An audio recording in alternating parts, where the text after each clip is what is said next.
Le pouvoir caché des élites anciennes.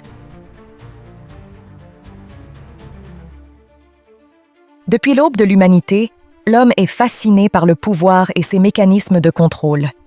Si l'on admire souvent les grandes civilisations de l'Antiquité pour leur grandeur et leur héritage culturel, il ne faut pas oublier qu'elles excellaient aussi dans l'art de la manipulation. Mais derrière la façade majestueuse des pyramides, des temples grandioses et des récits glorieux se cachait une réalité bien plus crue. Des élites avides de pouvoir, prêtes à tout pour asseoir leur domination. Leur arme la plus puissante n'était ni l'épée, ni la richesse, mais la croyance. Une croyance inébranlable en des dieux infaillibles, en des rois-dieux, en un ordre cosmique immuable. Récits savamment orchestrés, rituels envoûtants, démonstrations de force spectaculaires. Tout concourait à créer un spectacle grandiose, destiné à fasciner et à soumettre les foules. Dans ce podcast, nous allons plonger au cœur des stratégies de manipulation des anciens et actuels maîtres du monde. Comment les pharaons ont-ils réussi à convaincre des millions d'âmes qu'ils étaient des dieux sur terre? Comment les Assyriens ont-ils transformé la terreur en un instrument de contrôle sophistiqué? Comment la République romaine a-t-elle déguisé le contrôle social en divertissement?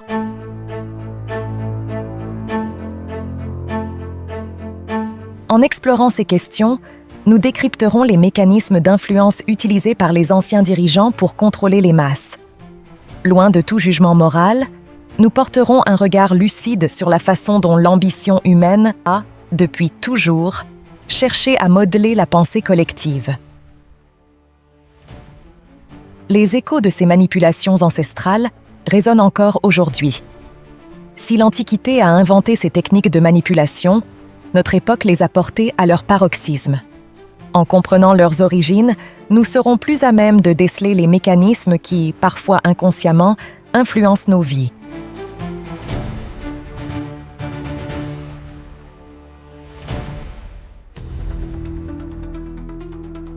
L'émergence de la manipulation des masses.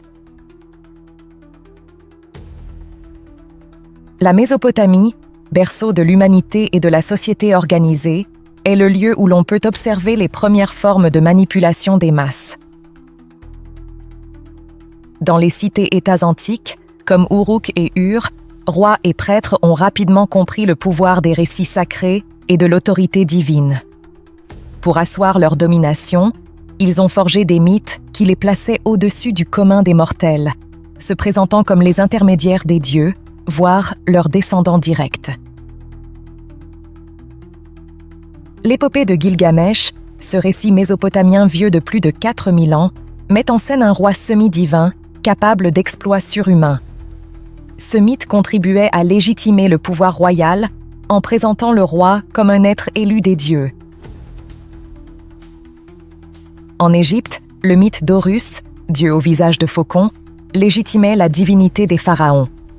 Ramsès II, le grand bâtisseur, se présentait comme l'incarnation d'Horus, justifiant ainsi son pouvoir absolu. En Assyrie, le roi Assur-Nassir-Pal II, guerrier impitoyable, se revendiquait comme l'instrument des dieux sur terre, semant la terreur pour mieux asseoir sa domination. Ces récits façonnaient une vision du monde où chacun occupait une place immuable, définie par un ordre cosmique que les élites avaient la lourde tâche de préserver. En s'appuyant sur la foi du peuple et en contrôlant les mythes fondateurs, ces premiers dirigeants ont établi les fondements d'un pouvoir pérenne. L'accès exclusif au savoir constituait un autre pilier de cette domination. Prêtres et scribes, seuls détenteurs des secrets des cieux, des cycles des saisons et des techniques d'irrigation, cultivaient leur aura de mystère. Le peuple, ignorant de ces savoirs complexes, se retrouvait dépendant de ces élites pour sa survie et sa prospérité. Le contrôle de l'information devenait ainsi une arme redoutable. Ces premières formes de manipulation ont essaimé et évolué au fil des siècles, influençant les civilisations voisines et pavant la voie à des systèmes de domination plus complexes. En Grèce et à Rome, ces techniques se sont sophistiquées, transformant des mythes locaux en véritables idéologies d'État. Les rois et les empereurs, passés maîtres dans l'art de la propagande, ont su exploiter ces outils pour agrandir leur emprise sur des territoires toujours plus vastes. En Mésopotamie, le temple était bien plus qu'un lieu de culte. C'était le cœur battant du pouvoir politique et économique avec des ziggourats, ces immenses tours s'élevant vers le ciel, symbole de la connexion entre la terre et les dieux. En gravissant leur marche, les prêtres affirmaient leur proximité avec le divin, tandis que le peuple, confiné en contrebas, contemplait le spectacle avec respect et crainte. Le temple, lieu de convergence du pouvoir religieux et politique, dictait les règles qui régissaient la vie quotidienne. Au-delà des récits et des monuments, la manipulation des masses passait aussi par des rituels publics grandioses, véritables mises en scène destinées à inspirer crainte et respect. Prenons l'exemple du rituel Akitu, la fête du Nouvel An en Babylonie. Imaginez une cérémonie grandiose qui s'étend sur plusieurs jours, au mois de mars ou d'avril. Processions solennelles, prières ferventes, rituels sacrés. Tout était orchestré pour impressionner les foules. Au cours de cette cérémonie, le roi quittait la ville, renonçant symboliquement à son pouvoir. Puis, il effectuait un retour triomphal, réaffirmant son statut de représentant des dieux sur terre. Le point culminant de ce rituel ? Le roi, conduit devant la statue imposante du dieu Marduk, subissait une humiliation publique.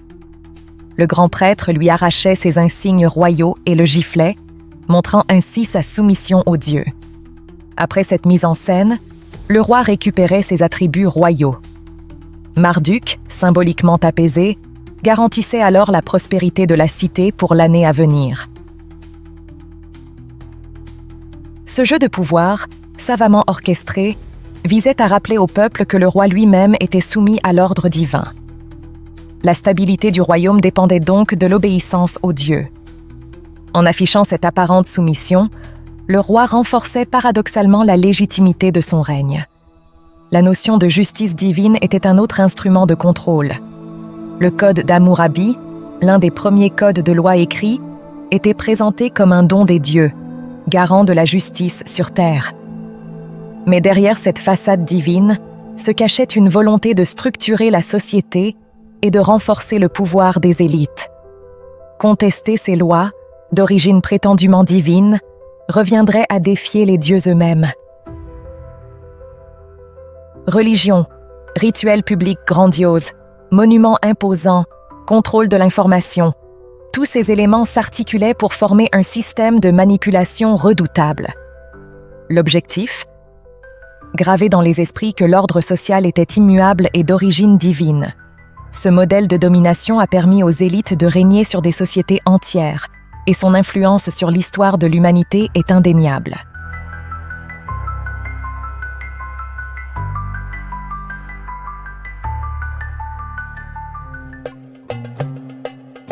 Les pharaons, dieux sur terre.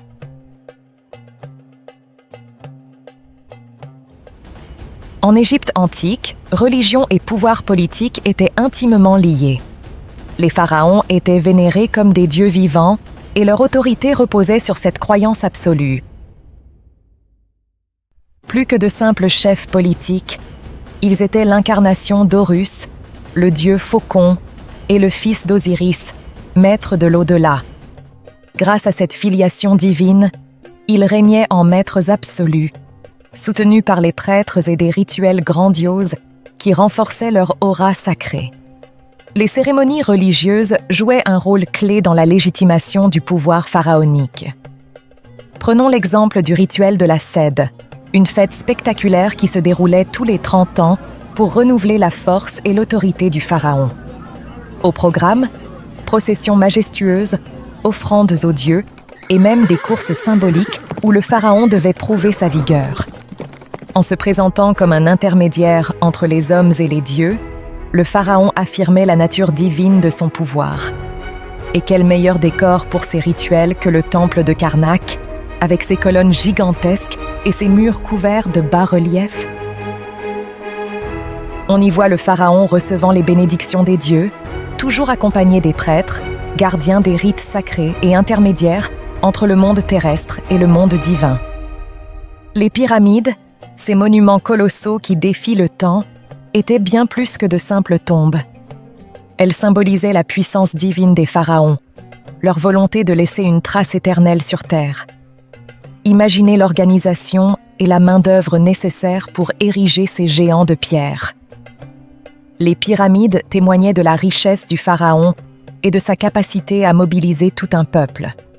Sur le plateau de Gizeh, les pyramides majestueuses de Khéops, Képhren et Mykérinos étaient des projets pharaoniques, c'est le cas de le dire, destinés à rappeler la grandeur du pharaon, même après sa mort. Les blocs de pierre, ornés de hiéroglyphes gravés dans la pierre, étaient un témoignage de son autorité divine, un message adressé aux générations futures. L'influence des prêtres s'étendait bien au-delà des cérémonies religieuses. Ils jouaient un rôle central dans l'administration du royaume. Les temples, véritables centres économiques, servaient à stocker les récoltes, collecter les impôts et accumuler les richesses. En contrôlant ces ressources, les prêtres consolidaient leur propre pouvoir tout en renforçant celui du pharaon. Une alliance stratégique qui permettait de maintenir une société hiérarchisée où chacun connaissait sa place. Gardiens des mystères religieux, les prêtres étaient aussi les conseillers privilégiés du pharaon, assurant ainsi le lien entre la volonté divine et les décisions politiques.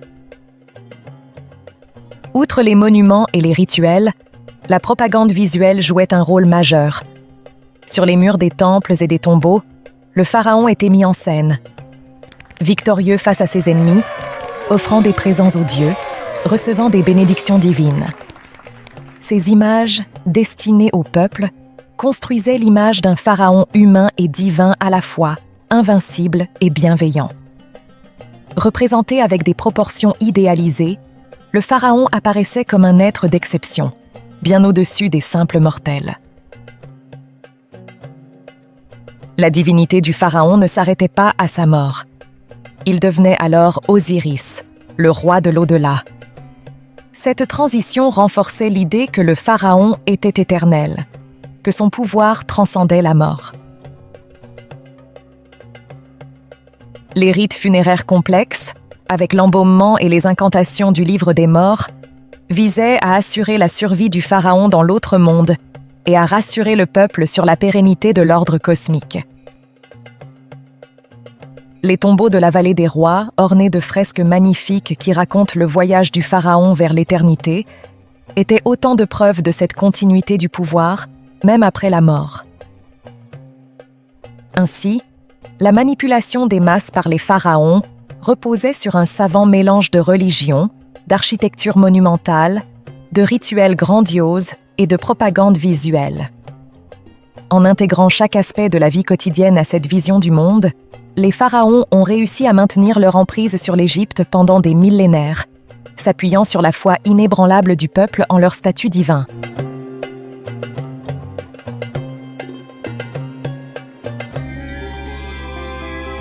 Le contrôle par la peur et la propagande en Assyrie.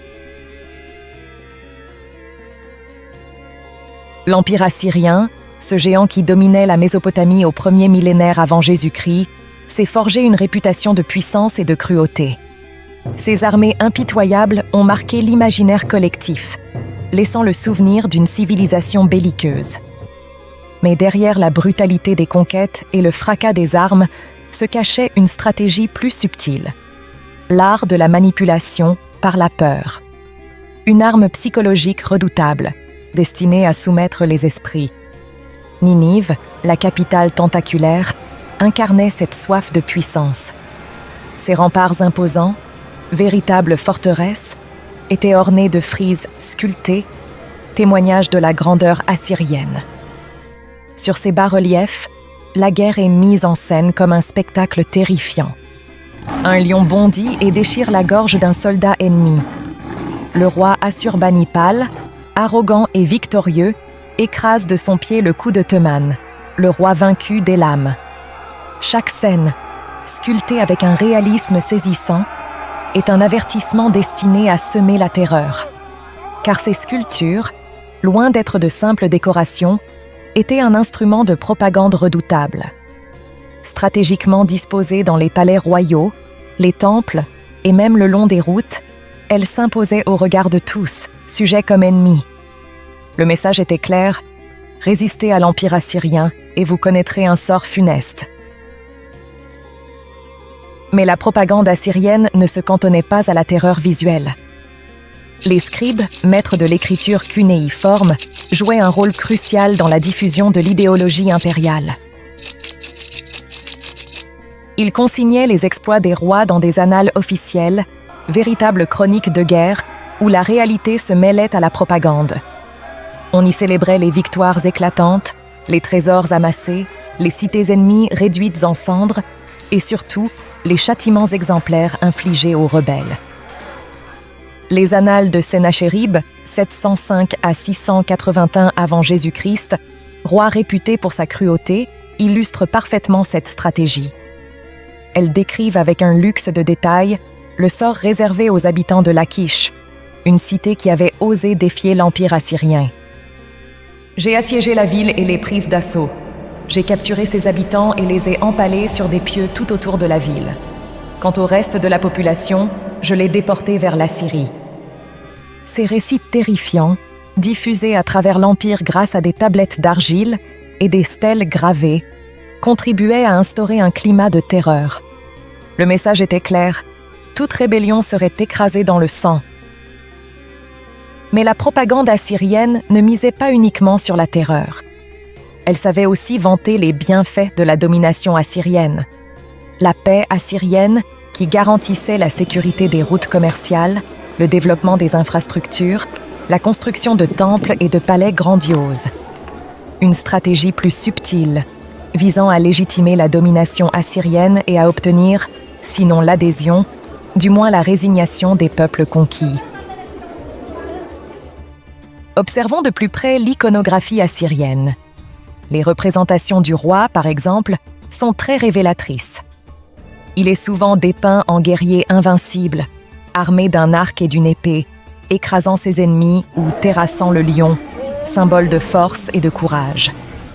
D'autres images le montrent en souverain pieux, rendant hommage aux dieux ou supervisant la construction de temples et de palais. Les Assyriens ont également développé une architecture monumentale destinée à impressionner. Les palais de Ninive, Khorsabad et Nimroud étaient de véritables labyrinthes, avec leurs cours immenses, leurs salles de cérémonie décorées d'or et de pierres précieuses, et leurs jardins luxuriants. Des lamassus, créatures mythologiques à tête humaine et corps de taureau ailés, gardaient les portes de ces palais, symboles de protection et de puissance. Au cœur de cette machine de propagande se trouvaient les scribes, véritables influenceurs de l'époque. Maîtres de l'écriture cunéiforme, ils maniaient avec dextérité le calame et la tablette d'argile. Leur mission : transformer les faits d'armes en récits épiques, les batailles sanglantes en victoires glorieuses. Prenons l'exemple d'un scribe au service d'Assaradon, roi d'Assyrie au 7e siècle avant Jésus-Christ. Chargé de relater la campagne militaire contre l'Égypte, il ne se contente pas d'un simple compte-rendu factuel. Il brode, amplifie, dramatise. Les ennemis, décrits comme des hordes barbares, sont systématiquement humiliés, leur chef tourné en dérision. Quant à Assaradon, il est présenté comme un guerrier invincible, un stratège hors pair, un élu des dieux. Tel un lion féroce, Assaradon s'est jeté sur l'armée égyptienne, la dispersant comme une volée de moineaux. Taharka, le pharaon, a fui comme un lâche, abandonnant son char et ses insignes royaux. Memphis, la fière capitale, est tombée aux mains de notre roi, qui a pillé ses temples et emporté ses richesses. Ces récits, lus publiquement lors de grandes cérémonies, avaient un impact considérable. Ils galvanisaient les troupes, intimidaient les ennemis et renforçaient l'autorité du roi. Mais ils servaient aussi à justifier les atrocités commises par l'armée assyrienne.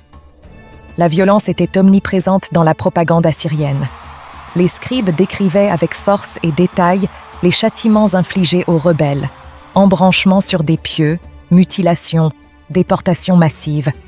Des scènes d'horreur qui, loin de choquer l'opinion publique, étaient perçues comme la juste punition des ennemis de l'Empire. « J'ai fait construire une pyramide avec les têtes de mes ennemis », se vante Assurbanipal dans une inscription. « J'ai recouvert les murs de Ninive avec leur peau tannée.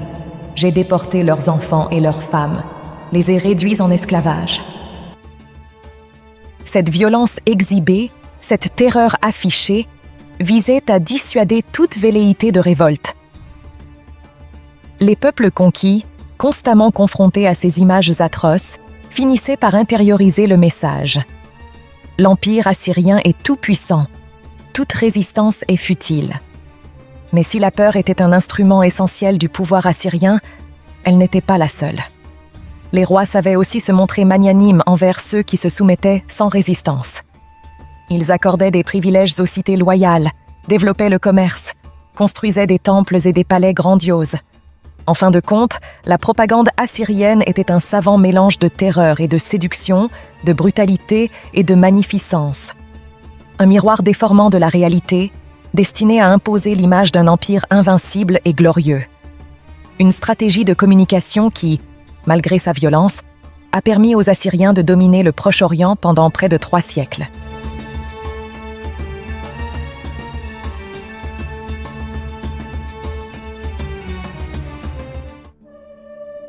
Pain et jeu. Quand Rome divertissait pour mieux régner.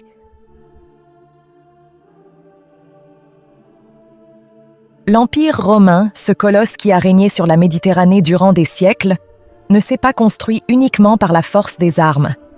Si les légions romaines étaient redoutables, les empereurs, fins stratèges, avaient compris que la stabilité de l'Empire reposait aussi sur un savant mélange de persuasion et de divertissement. Les jeux et les spectacles, loin d'être de simples distractions, étaient orchestrés pour servir les intérêts du pouvoir. Rome, au sommet de sa puissance, était une ville grouillante et cosmopolite. Citoyens, esclaves, étrangers venus des 4 coins de l'Empire. Un véritable melting pot. Mais dans ce bouillonnement incessant, les tensions sociales étaient palpables. La misère côtoyait l'opulence, la pauvreté et la frustration rongeaient les classes populaires. Le risque d'émeute était permanent. C'est là que les jeux entraient en jeu, comme une soupape de sécurité pour la société romaine. Pain et jeu. Cette formule cynique, popularisée par le poète Juvénal, résumait parfaitement la stratégie impériale. En nourrissant le peuple et en occupant ses loisirs, on évitait les troubles sociaux et on canalisait les frustrations. Le Colisée, ce monument emblématique inauguré en 80 après Jésus-Christ par l'empereur Titus, incarnait cette politique à la perfection. Imaginez l'atmosphère survoltée de cet amphithéâtre géant lors des combats de gladiateurs. Des milliers de spectateurs, de toutes classes sociales, s'entassaient sur les gradins, assoiffés de sang et de spectacle. Dans l'arène, des hommes, souvent des esclaves ou des prisonniers de guerre, s'affrontaient dans des duels à mort, armés d'épées, de tridents, de filets. Le public, en transe, hurlait, encourageait ses favoris, pariait sur l'issue des combats. Dans cette frénésie collective, les soucis du quotidien s'évanouissaient. Mais le Colisée n'était pas le seul lieu de divertissement. Rome offrait une multitude de spectacles gratuits, courses de chars au Circus Maximus, pièces de théâtre au théâtre de Pompée, combats navals reconstitués, naumachie, dans des bassins artificiels. Ces événements grandioses, financés par l'empereur, attiraient des foules immenses. Le Circus Maximus, un hippodrome gigantesque, pouvait accueillir jusqu'à 250 000 spectateurs. Le public, divisé en factions, les bleus, les verts, les rouges et les blancs, supportait avec ferveur ses écuries favorites. L'atmosphère était électrique. Les chars, lancés à toute allure, se frôlent, se dépassent, s'accrochent. Les accidents sont fréquents, parfois mortels. Mais le spectacle est captivant et le public en redemande. Au-delà de leur aspect ludique, ces jeux véhiculaient un message politique subtil. Dans l'arène, le gladiateur victorieux incarnait la force et le courage romains, valeurs cardinales de l'Empire. Les courses de chars, avec leurs équipes aux couleurs distinctives, symbolisaient les rivalités politiques, mais sous une forme contrôlée. Quant aux pièces de théâtre, elles mettaient en scène des héros mythologiques ou historiques qui incarnaient les vertus romaines, le patriotisme, l'honneur, le sens du devoir. Les empereurs, conscients du pouvoir de ces divertissements, les utilisaient à des fins politiques. Auguste, le premier empereur, organisait des jeux grandioses pour asseoir sa légitimité.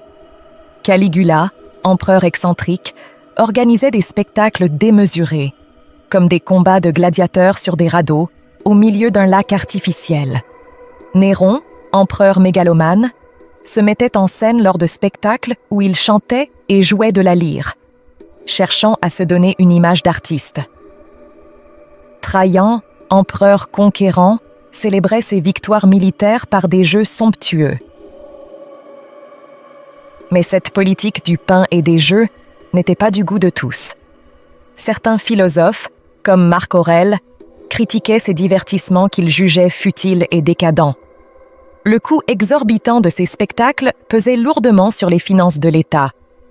Certains historiens estiment que cette politique a pu contribuer à la passivité du peuple, détourner des véritables enjeux politiques. Il est tentant de réduire les jeux romains à une simple manipulation des masses, un outil cynique pour contrôler le peuple. Mais cette vision est incomplète. Elle occulte la richesse symbolique et culturelle de ces spectacles, leur importance dans la vie sociale et religieuse des Romains. Les jeux, loin d'être de simples divertissements, étaient ancrés dans la tradition romaine. Ils permettaient de célébrer les dieux, de commémorer les victoires, de renforcer les liens sociaux. Les ludis, ces jeux publics organisés toute l'année, rythmaient la vie des Romains. Prenons l'exemple des Ludi Romani, célébrés en l'honneur de Jupiter, le roi des dieux.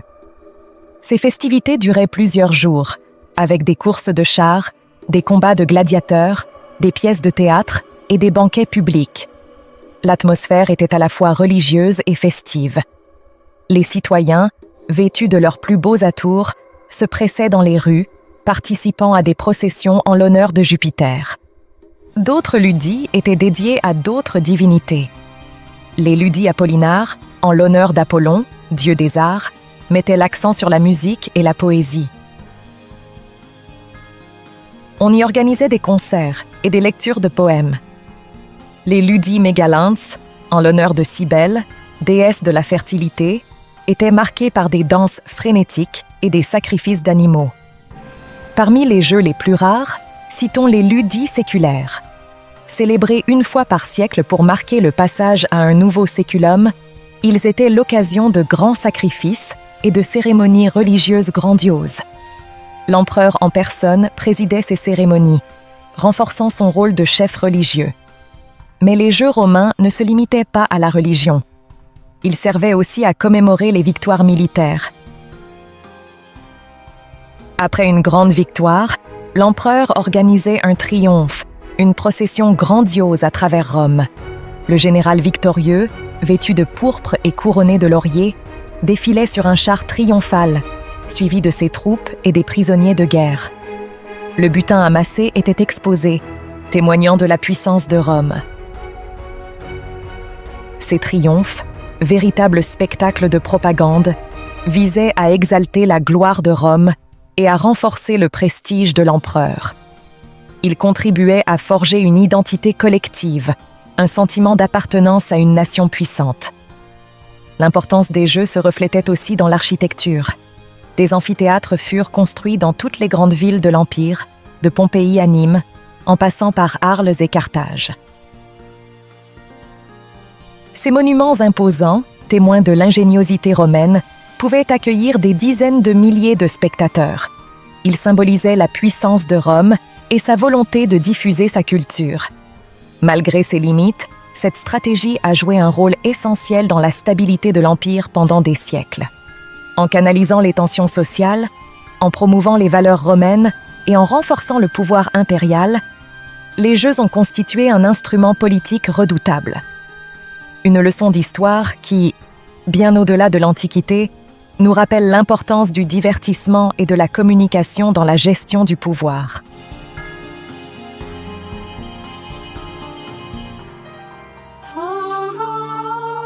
La religion, outil de pouvoir dans l'Antiquité.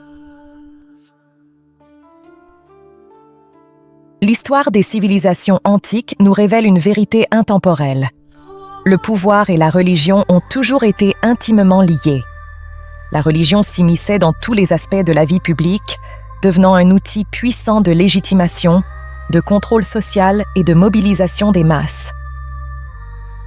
Des pyramides d'Égypte aux ziggourats de Mésopotamie, en passant par les temples grecs et les autels romains, les dirigeants ont exploité la ferveur religieuse pour asseoir leur autorité et justifier leurs décisions, même les plus audacieuses. En Grèce, berceau de la démocratie, les dieux jouaient un rôle majeur en politique. Les oracles, ces lieux sacrés où l'on consultait la volonté divine, influençaient les décisions des dirigeants.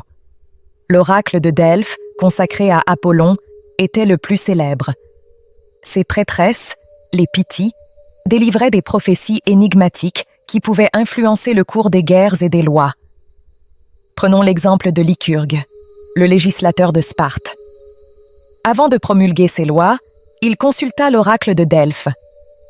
La Pythie lui aurait garanti que ces lois feraient de Sparte la cité la plus puissante de Grèce. Fort de cette approbation divine, Lycurgue imposa ses réformes. Souvenons-nous aussi de Thémistocle, le stratège athénien qui résista à l'invasion perse. Face à la puissance perse, il consulta l'oracle de Delphes. La Pythie répondit « Seuls les murs de bois vous sauveront ». Thémistocle comprit que l'oracle faisait allusion à la flotte athénienne. Il persuada alors ses concitoyens de construire des navires de guerre, ce qui permit aux Athéniens de remporter la bataille de Salamine. Les oracles pouvaient ainsi légitimer les guerres et les réformes. Les politiciens habiles savaient interpréter les prophéties à leur avantage, car l'approbation divine leur permettait de rallier le peuple. La Grèce n'était pas la seule à utiliser la religion à des fins politiques. En Perse, l'empire achéménide trouva dans le zoroastrisme un fondement idéologique solide. Le roi, représentant d'Ahura Mazda, le dieu suprême, avait un pouvoir absolu. Le zoroastrisme promouvait la justice et l'ordre, ce qui justifiait l'autorité royale.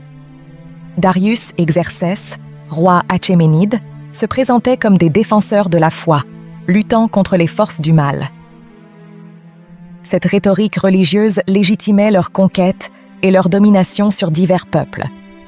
L'utilisation politique de la religion ne se limitait pas à la Grèce et à la Perse. En Égypte, où le pharaon était considéré comme un dieu vivant, la religion était au cœur du pouvoir. Le pharaon, incarnation d'Horus, était l'intermédiaire entre les hommes et les dieux. La religion égyptienne, avec ses rites complexes et ses temples grandioses, servait à renforcer l'autorité du pharaon. Les pyramides, la gloire des pharaons, étaient des symboles de leur puissance divine. Les temples, dédiés aux dieux égyptiens, étaient des lieux de culte et des centres de pouvoir. La religion égyptienne imprégnait tous les aspects de la société. À Rome, la religion joua aussi un rôle politique central.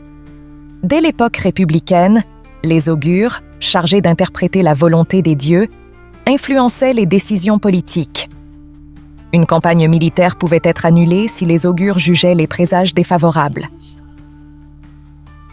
Avec l'Empire, la religion devint encore plus politique. Auguste, le premier empereur, l'utilisa pour asseoir sa légitimité. Il se présenta comme le restaurateur des traditions religieuses, le garant de la paix avec les dieux. Il fit restaurer des temples et promut le culte impérial, qui faisait de l'empereur une figure divine. Ses successeurs firent de même, utilisant la religion pour renforcer leur pouvoir. Les empereurs se faisaient représenter avec des attributs divins. Ils organisaient des fêtes religieuses grandioses pour gagner la faveur du peuple. La religion devenait un instrument de propagande. Mais cette utilisation politique de la religion ne se fit pas sans heurts. L'apparition du christianisme posa un défi à l'ordre établi. Le refus des chrétiens de participer au culte impérial fut perçu comme une menace. Les persécutions contre les chrétiens témoignent de la violence des conflits religieux. L'histoire des civilisations antiques nous montre le lien étroit entre religion et pouvoir. Les dirigeants ont exploité la ferveur religieuse pour asseoir leur autorité et mobiliser les masses. La religion a servi à légitimer les guerres et à imposer des réformes. Mais cette imbrication du politique et du religieux a aussi généré des conflits. Une leçon d'histoire qui résonne encore aujourd'hui.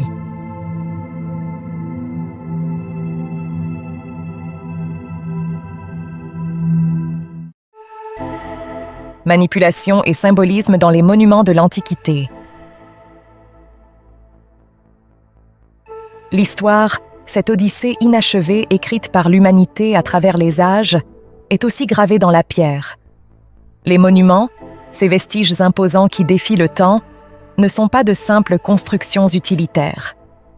Ils sont des symboles, des messages inscrits dans le marbre, des outils de pouvoir destinés à impressionner, à persuader, à manipuler.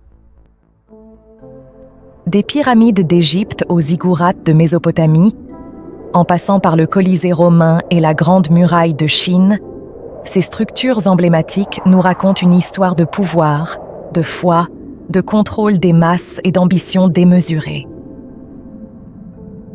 Imaginez un instant le voyage périlleux d'un marchand nubien au IIIe millénaire avant Jésus-Christ, arrivant pour la première fois sur le plateau de Gizeh. Le soleil darde ses rayons sur le sable ocre du désert, et soudain, à l'horizon, apparaissent les pyramides, monuments pharaoniques qui semblent défier les lois de la physique. Ces montagnes de pierre, aux arêtes acérées et aux proportions parfaites, s'élèvent vers le ciel comme pour transcender la condition humaine. Le marchand, habitué aux huttes de terre crue de son village, est saisi d'effroi et d'admiration. Il comprend instinctivement qu'il se trouve face à une puissance surnaturelle, à une civilisation capable d'accomplir des prouesses architecturales inconcevables. Ce sentiment d'accablement n'est pas le fruit du hasard. Les pyramides, par leur dimension extraordinaire et leur perfection géométrique, étaient conçues pour inspirer la crainte et le respect. Elles incarnaient la puissance divine du pharaon, capable de mobiliser des milliers d'hommes pendant des décennies pour édifier ces monuments éternels. La pyramide de Khéops, avec ses 2,3 millions de blocs de pierre et ses 146 mètres de haut, est un exemple parlant de cette démesure. Figurez-vous l'effort colossal nécessaire pour extraire, tailler et assembler ces blocs gigantesques sans l'aide de machines modernes. Un véritable tour de force qui témoigne de l'organisation et de la détermination du pouvoir pharaonique. Mais les pyramides n'étaient pas seulement des symboles de puissance et de maîtrise technique. Elles étaient aussi des manifestations de la foi des Égyptiens en la vie après la mort. Leur forme pyramidale, pointée vers le ciel, symbolisait l'ascension de l'âme du pharaon vers le royaume des dieux. Les chambres funéraires, ornées de peintures murales vivement colorées et de hiéroglyphes énigmatiques, étaient conçues pour assurer au souverain une éternité heureuse. On y déposait des offrandes, des meubles, des bijoux, tout ce dont le pharaon pouvait avoir besoin dans l'au-delà. Ainsi, en associant puissance politique et croyances religieuses, les pyramides consolident le pouvoir pharaonique et garantissent la stabilité du royaume. Loin de l'Égypte des pharaons, en Mésopotamie, berceau de l'écriture et des premières cités-États, ce sont les ziggourats qui ponctuent l'horizon. Ces tours à gradins, construites en briques crues séchées au soleil et surmontées d'un temple dédié à la divinité protectrice de la cité, incarnent le lien entre le ciel et la terre, entre les dieux et les hommes. La ziggourate dure, l'une des mieux conservées de Mésopotamie, nous donne une idée de la majesté de ces édifices. Cette structure imposante s'élevait sur 3 terrasses successives, peintes de couleurs vives, accessibles par des escaliers monumentaux ornés de statues et de bas-reliefs. Du haut de la terrasse supérieure, les prêtres, gardiens du savoir astronomique et des secrets divins, pouvaient observer les étoiles et communier avec les dieux. Pour les habitants d'Ur, la ziggourate était bien plus qu'un simple édifice religieux. Elle était le cœur battant de la cité, le symbole de sa puissance et de sa prospérité. Elle représentait l'ordre cosmique, la hiérarchie sociale, la protection divine. Les fêtes religieuses, qui se déroulaient sur les terrasses de la ziggourate, attiraient des foules immenses venues des campagnes environnantes. Ces cérémonies, avec leurs processions, leurs chants, leurs sacrifices d'animaux, étaient l'occasion de rassembler la communauté et de renforcer le sentiment d'appartenance à la cité.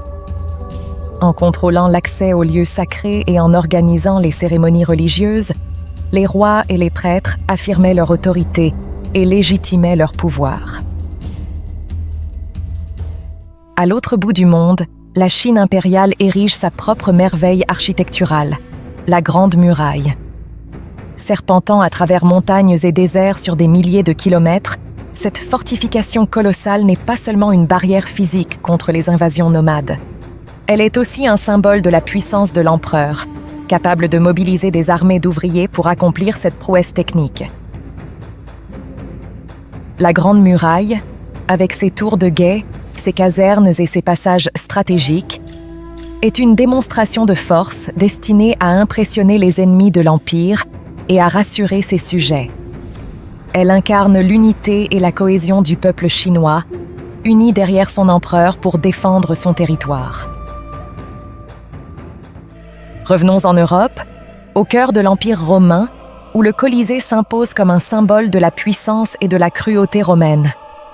Cet amphithéâtre gigantesque, capable d'accueillir des dizaines de milliers de spectateurs, était le théâtre de spectacles grandioses et sanglants. Combats de gladiateurs, chasses aux fauves, exécutions publiques. L'architecture même du Colisée était conçue pour impressionner et oppresser. Ses façades imposantes, ornées de colonnes et de statues, symbolisaient la puissance et la majesté de Rome. L'arène, où se déroulaient les combats, était un lieu de violence et de mort, un rappel constant du sort réservé aux ennemis de Rome. En offrant au peuple ces spectacles gratuits, les empereurs canalisaient les tensions sociales, promouvaient les valeurs romaines, courage, force, sens du sacrifice, et renforçaient leur propre prestige. Mais le Colisée, comme les autres monuments que nous avons évoqués, était aussi un lieu de communion sociale. Les spectacles attiraient des Romains de toutes classes sociales, créant un sentiment d'appartenance à une même communauté. Dans l'excitation des combats, les différences sociales s'estompaient et le peuple romain se retrouvait uni derrière ses gladiateurs et ses empereurs. Le Colisée était donc à la fois un instrument de pouvoir et un facteur de cohésion sociale, un symbole de la complexité de la société romaine. Au-delà de ces exemples emblématiques, on pourrait citer de nombreux autres monuments qui ont joué un rôle important dans la manipulation des masses. Les temples grecs, avec leurs statues divines et leurs frises sculptées célébrant les mythes et les héros, les arcs de triomphe romains, commémorant les victoires militaires et glorifiant les empereurs. Les cathédrales médiévales, avec leurs vitraux et leurs sculptures exprimant la puissance de l'Église. Les palais royaux, avec leur architecture fastueuse et leurs jardins luxuriants, symboles de la richesse et du raffinement des monarques. Tous ces monuments, qu'ils soient religieux, politiques ou culturels, partagent une caractéristique commune. Ils sont conçus pour impressionner, pour susciter l'admiration, pour imposer le respect. Ils sont des manifestations de pouvoir, des outils de propagande, des vecteurs d'idéologie. Ils nous rappellent que l'architecture n'est pas seulement une question d'esthétique ou de technique, mais aussi un langage symbolique qui peut être utilisé pour manipuler les masses et construire une vision du monde.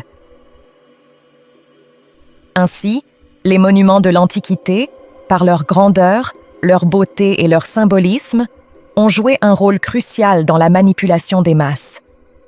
Ils ont servi à asseoir l'autorité des dirigeants, à promouvoir des idéologies, à unifier des peuples, à construire des identités collectives. Il nous laisse un héritage architectural exceptionnel, mais aussi une leçon d'histoire précieuse. L'architecture peut être un outil de pouvoir redoutable, capable de façonner les esprits et d'influencer le cours de l'histoire.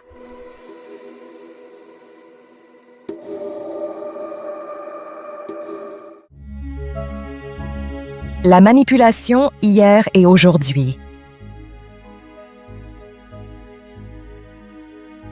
L'étude des civilisations antiques, avec leurs jeux de pouvoir, leur propagande et leurs monuments imposants, nous plonge dans un passé lointain, fascinant et parfois inquiétant. Mais au-delà de la fascination pour ces sociétés disparues, se pose une question essentielle. Quels sont les héritages de ces techniques de manipulation des masses dans le monde contemporain? Force est de constater que malgré les siècles écoulés, certains mécanismes persistent, adaptés aux outils et aux enjeux de notre époque. C'est ce que nous allons tenter de décrypter. Des parallèles troublantes nous mènent à réfléchir sur la persistance de ces stratégies à travers l'histoire. L'un des héritages les plus flagrants des techniques de manipulation antiques est l'utilisation des médias à des fins de propagande. Si les bas-reliefs assyriens et les annales romaines servaient à glorifier les exploits des rois et à intimider les ennemis, les médias modernes, qu'il s'agisse de la télévision, de la radio, de la presse écrite ou d'Internet, peuvent être utilisés pour diffuser des messages biaisés, manipuler l'opinion publique et orienter les choix politiques. Prenons l'exemple des campagnes électorales modernes, véritables arènes médiatiques où les candidats rivalisent d'ingéniosité pour séduire l'électorat. La construction d'une image idéalisée, l'utilisation de slogans accrocheurs et la diffusion de messages simplificateurs qui flattent les préjugés des électeurs sont autant de techniques qui rappellent les stratagèmes des politiciens romains qui organisaient des jeux grandioses pour gagner la faveur du peuple.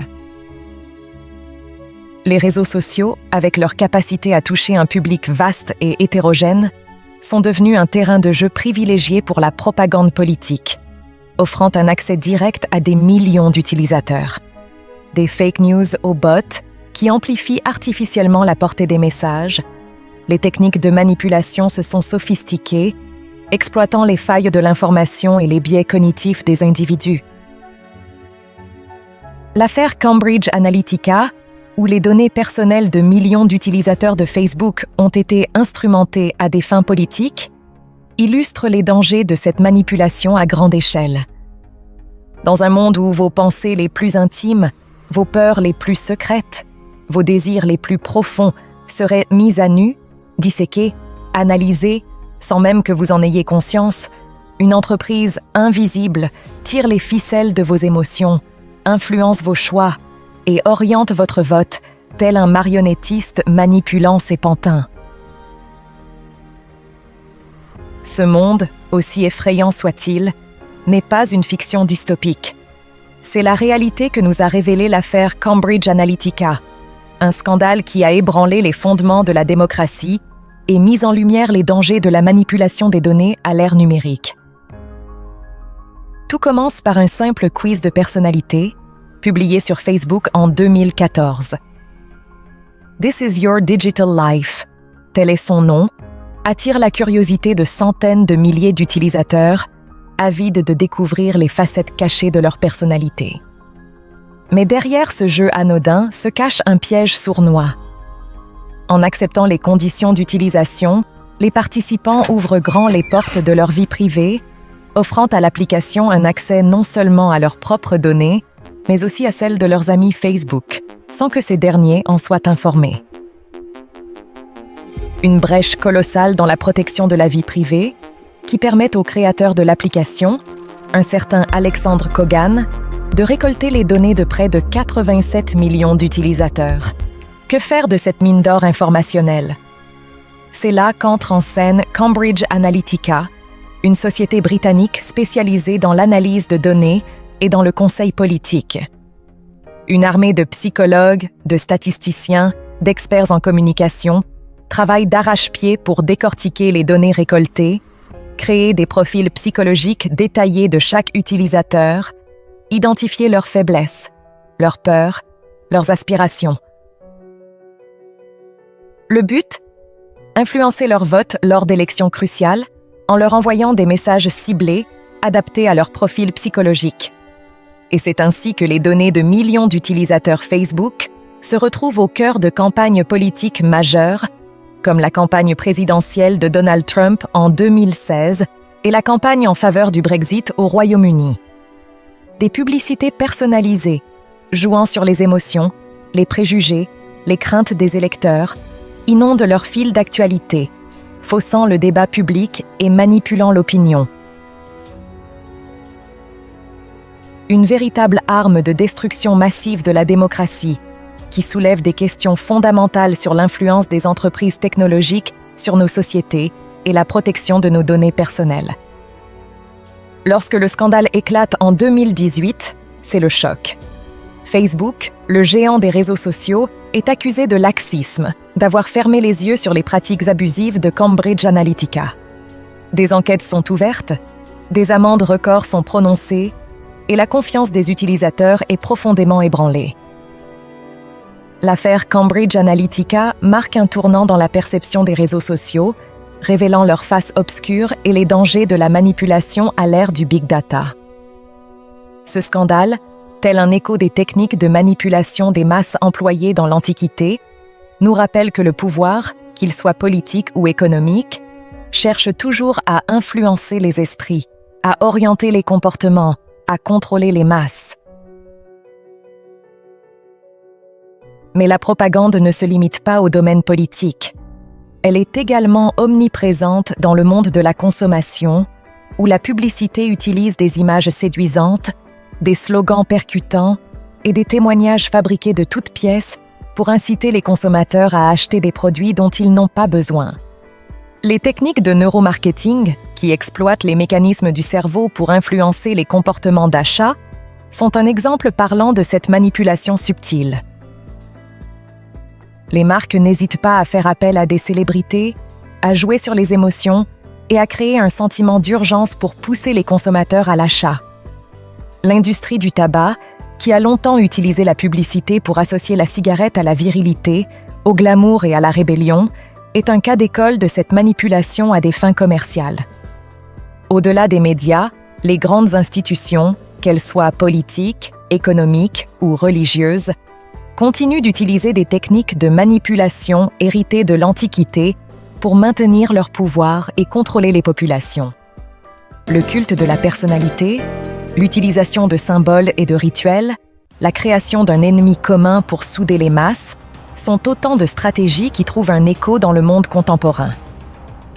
Pensons aux régimes autoritaires qui s'appuient sur une propagande omniprésente pour glorifier le dirigeant, réprimer toute dissidence et créer un climat de peur.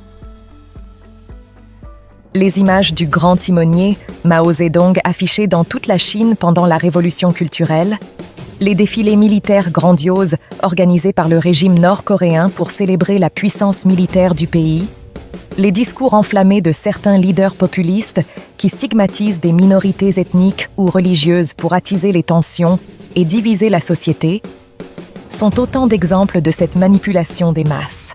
L'utilisation de la langue de bois, avec ses euphémismes et ses formules creuses, est une autre technique de manipulation qui permet de masquer la réalité et d'éviter les questions gênantes. Mais les démocraties ne sont pas à l'abri de ces techniques de manipulation. La surveillance de masse, justifiée par la lutte contre le terrorisme, mais qui peut porter atteinte à la vie privée des citoyens, l'utilisation de la peur et de l'insécurité pour justifier des lois liberticides qui restreignent les libertés individuelles, la manipulation des données personnelles à des fins commerciales ou politiques, qui permet de profiler les individus et de les influencer à leur insu, sont autant de dérives qui mettent en péril les fondements mêmes de la démocratie. L'influence des lobbies sur les décisions politiques, le financement occulte des partis politiques, la désinformation propagée par certains groupes d'intérêt sont autant de menaces pour l'intégrité du processus démocratique.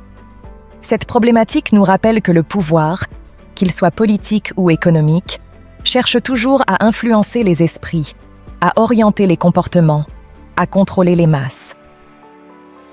Et dans nos sociétés modernes, le système capitaliste, avec sa course effrénée à la croissance et à la consommation, s'est révélé être un terreau fertile pour de nouvelles formes de manipulation.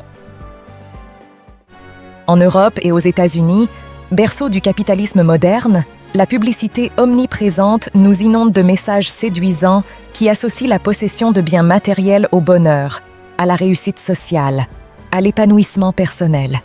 Des voitures de luxe aux smartphones dernier cri en passant par les vêtements de marque, on nous fait miroiter un monde de plaisir et d'abondance, accessible à tous grâce au crédit et à la consommation à outrance. Les médias, financés en grande partie par la publicité, participent à cette course effrénée à la consommation, en mettant en avant des modes de vie luxueux et en créant un sentiment de manque et d'insatisfaction chez les consommateurs. Le système capitaliste exploite également nos peurs et nos insécurités pour nous pousser à la consommation.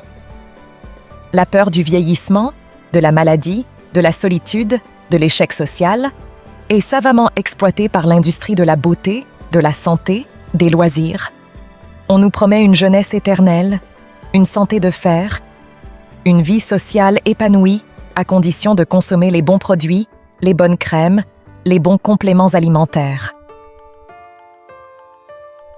L'industrie du divertissement, avec ses films, ses séries télévisées, ses jeux vidéo, nous offre une échappatoire à la réalité, un monde virtuel où nous pouvons oublier nos problèmes et nous identifier à des héros invincibles et glorieux.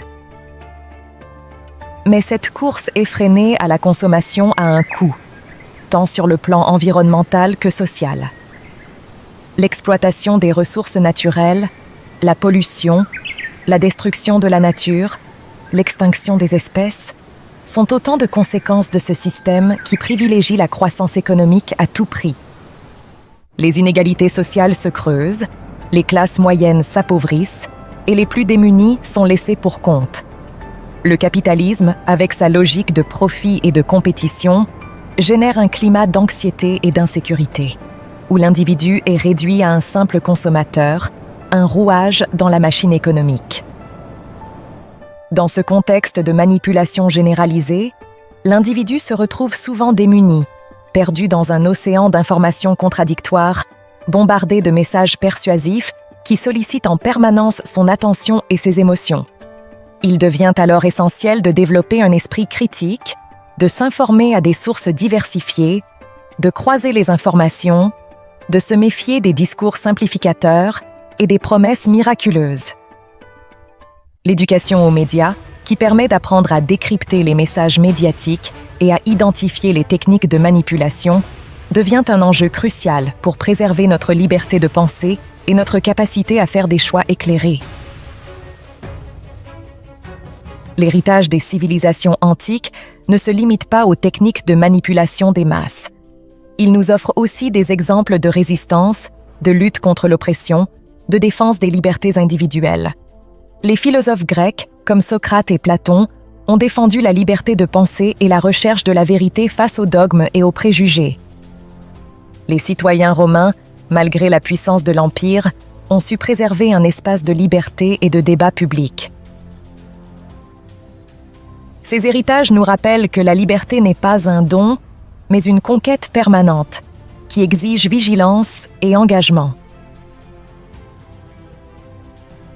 Alors que nous refermons ce voyage à travers les méandres de la manipulation, des pyramides imposantes au jeu du Colisée, en passant par les murmures des oracles et l'ombre inquiétante de Cambridge Analytica, une question demeure, suspendue dans l'air comme une poussière d'étoiles. Sommes-nous réellement si différents de ces peuples antiques, fascinés par le pouvoir, en quête de sens, et si vulnérables à la manipulation ? Plutôt que de nous laisser bercer par une conclusion convenue, laissons planer le doute, l'incertitude. Après tout, l'histoire de la manipulation est une histoire sans fin qui se réinvente sans cesse au gré des évolutions sociales et technologiques. Sommes-nous condamnés à répéter les erreurs du passé, à être manipulés par les nouveaux maîtres de la communication et de l'information ? Ou saurons-nous tirer les leçons de l'histoire, développer notre esprit critique et affirmer notre liberté de penser face aux sirènes de la propagande? L'avenir nous le dira. Mais une chose est certaine, la lutte contre la manipulation est un combat permanent qui exige vigilance, lucidité et un engagement constant en faveur de la vérité et de la justice. Peut-être que la prochaine fois que vous contemplerez un monument imposant, que vous lirez un article de presse ou que vous scrollez sur votre fil d'actualité, vous vous souviendrez de ce voyage à travers l'histoire de la manipulation. Et peut-être que ce souvenir vous aidera à poser un regard plus critique sur le monde qui vous entoure, à décrypter les messages cachés, à résister aux tentations de la facilité et de la crédulité. Car en fin de compte, la liberté de penser est un trésor précieux, un héritage fragile que nous devons préserver à tout prix. C'est elle qui nous permet de nous élever au-dessus des manipulations, de construire notre propre vision du monde et de tracer notre propre chemin dans la complexité du monde moderne.